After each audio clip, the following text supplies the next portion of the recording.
opérationnel d'EPAC 3 est placé sous la tutelle de 2 ministères. Du point de vue technique, du ministère de l'administration territoriale, de la décentralisation et de la sécurité, et du point de vue financier, sous la tutelle du ministère de l'économie, des finances et de la prospective. DEPAC 3 est aussi rattaché au programme budgétaire décentralisation. En termes d'objectifs, cette troisième phase de DEPAC vise à ce que les collectivités territoriales assurent aux populations hommes et femmes un accès équitable et inclusif à des infrastructures et des services publics de qualité dans le respect des référentiels de la décentralisation et de la cohésion sociale au Burkina Faso. L'action du laboratoire citoyenneté contribue à alimenter 3 objectifs du programme. Et le premier objectif est en lien avec la participation citoyenne et la redevabilité. L'action du laboratoire citoyenneté va être du côté d'abord des collectivités, les élus, et toujours en lien avec ce volet, le programme va travailler avec les organisations de la société civile pour promouvoir la veille citoyenne. Le deuxième objectif est en lien avec les questions de paix et de cohésion sociale. Il faut noter que cet objectif a été renforcé pour cette troisième phase.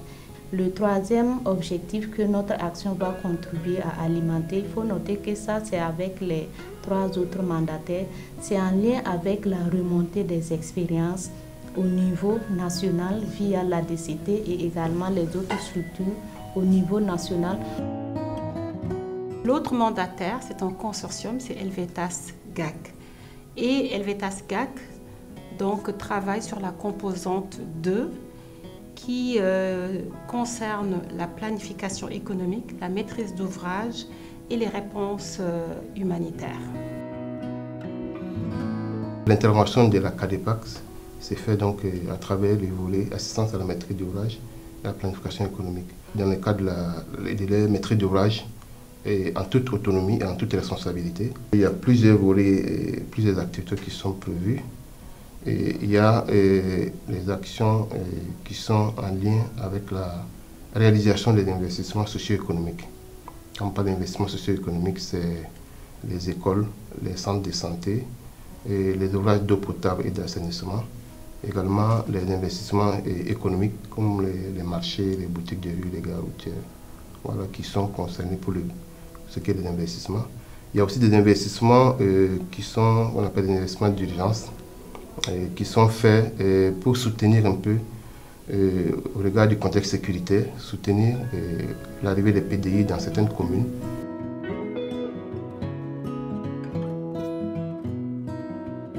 Dans le cadre du programme DEPAC 3, il faut dire que nous bénéficions d'un programme de renforcement de capacités sur des thématiques diverses, notamment liées à la gestion, entretien et maintenance des infrastructures, également liées à la maîtrise d'ouvrage, à l'approche haute intensité de main-d'œuvre, aux mesures de performance.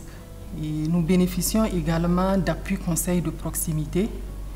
Et il y a également des activités d'élaboration et de partage d'outils. La troisième phase va durer 4 années. On parle de novembre 2022 à octobre 2026. Et ça va se faire sur 4 régions. Le centre-ouest, l'est, le nord et le Sahel. Et au profit de 30 collectivités territoriales partenaires, 4 conseils régionaux et 26 communes. Nous espérons qu'à terme, on pourra noter la participation citoyenne inclusive à l'action publique et la redevabilité qui sont améliorées au niveau décentralisé dans les régions prioritaires. Alors, comme deuxième résultat, c'est que les collectivités territoriales des régions prioritaires renforcent leur capacité à promouvoir la cohésion sociale et la paix et à protéger les personnes vulnérables.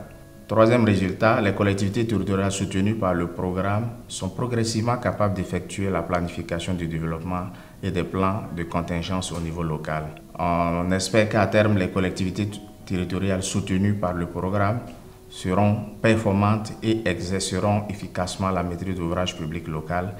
Et enfin, comme cinquième résultat escompté, c'est que la DCT, qui est une structure sur laquelle focalise beaucoup les actions de cette troisième phase de DEPAC, avec ses guichets d'appui technique et ses agences régionales, ainsi que les autres institutions nationales en appui à la décentralisation, renforcent leurs connaissances sur les pratiques promues par DEPAC et disposent ainsi d'une banque d'outils et d'approches leur permettant de mieux assurer leur fonctionnement d'appui financier et technique aux collectivités territoriales. Les structures du ministère en charge donc de la décentralisation ne doutent pas un instant de pouvoir donc assurer la continuité une fois donc le programme clos. Et cela dans la mesure où les différentes approches qui ont déjà été développées dans le cadre donc du programme l'ont été de façon vraiment collégiale avec les structures nationales dont la DCT. Et nous avons pu mettre en œuvre le guichet appui technique et il s'agira en ce moment de travailler à le rendre opérationnel à 100%.